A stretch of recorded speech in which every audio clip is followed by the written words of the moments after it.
Welcome to Sharing is Caring podcast. My name is Olena, and I'm an advanced neurolanguage coach and neurohuman architect, leadership, and a communication coach. And in today's episode, I would love to share with you my personal journey and my personal story of overcoming limiting beliefs and facing the fear of public speaking. So, flow and stay focused. How many of you have ever told yourself, I'm not good enough before even trying? I believe it's so familiar to you too, isn't it?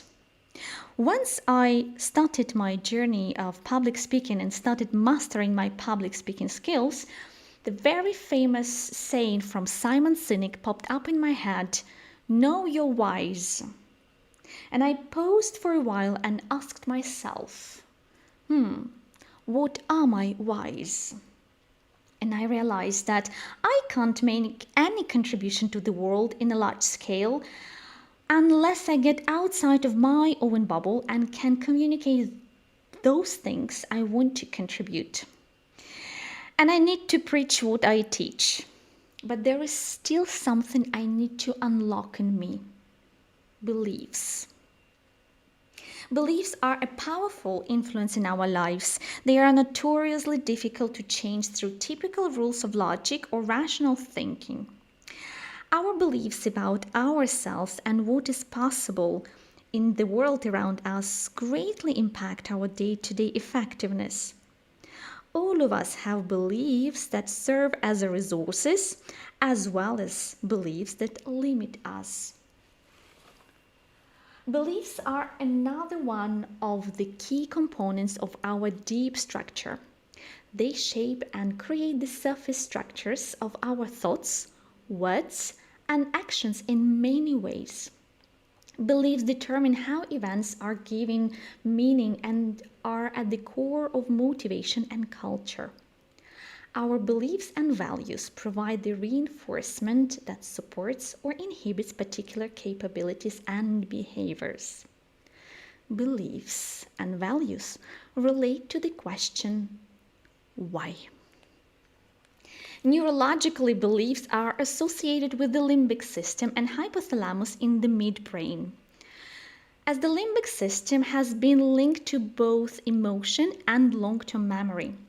While the limbic system is a more primitive structure than the cortex of the brain, in many ways it serves to integrate information from the cortex to regulate the autonomic nervous system, which controls basic body functions such as heart rate, body temperature, pupil dilation, etc.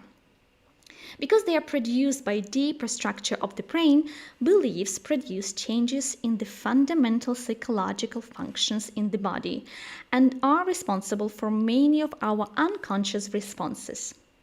In fact, one of the ways that we know that we really believe something is because it triggers psychological reactions.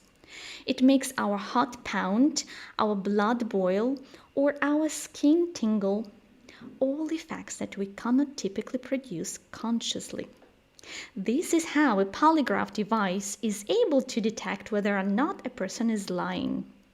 People show a different physical reaction when they believe what they are saying than when they are just saying. It is a behavior, like an actor might recite a line, or when they're being untruthful or incongruent. Well, if indeed our beliefs are such powerful and have an influence on our lives, how do we get control of them so they do not control us?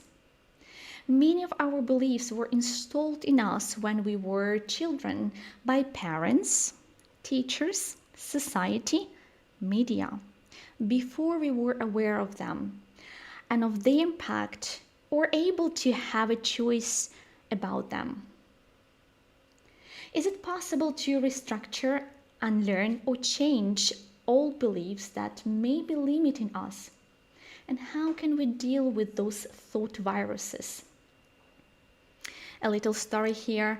Once after surgery, I came to visit my Indian doctor who operated me, and I was scared and was shaking with the hope to receive a tiny, powerful yet piece of advice.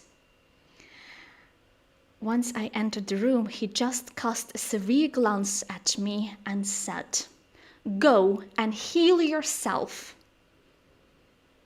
I said, wow, that was very informative and definitely not exactly what I wanted to hear. But little did I know that that message would create my philosophy of life, and such a thought viruses could infect my mind and body, just as a physical virus can infect body, or as a computer virus can infect a computer system, leading to malfunctions. Let me tell you that there are 3 areas of beliefs that have a great impact on us, and our mental health and physical health, and yes, emotional. These are hopelessness, helplessness, and worthlessness. And believe me or not, I had all of them.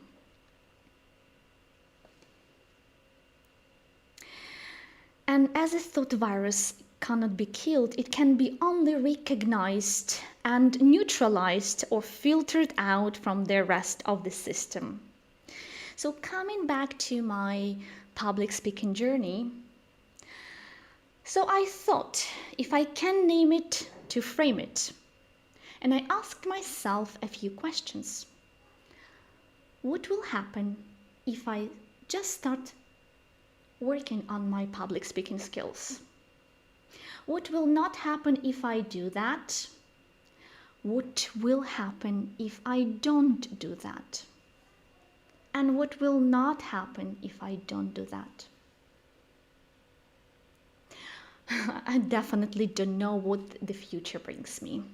However, I definitely know that if I don't do that, I will keep accumulating my thought viruses and until they will become unconscious, and I will start simply calling it a fate. But let me ask you a question. What beliefs do you have about yourself that may be holding you back? What words and phrases do you tell yourself repeatedly?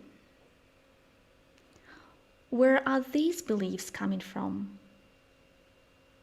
And how would you act if you were free from these limiting beliefs?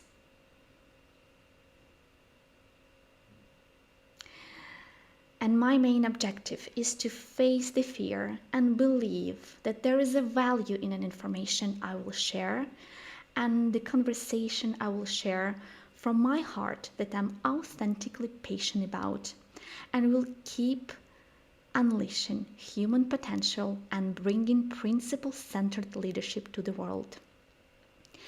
As Andrew Murphy said, you are confined only by the walls you build yourself. So I'm here to build that bridge, to lend the unique voice, and to lend unique perspective. Thank you.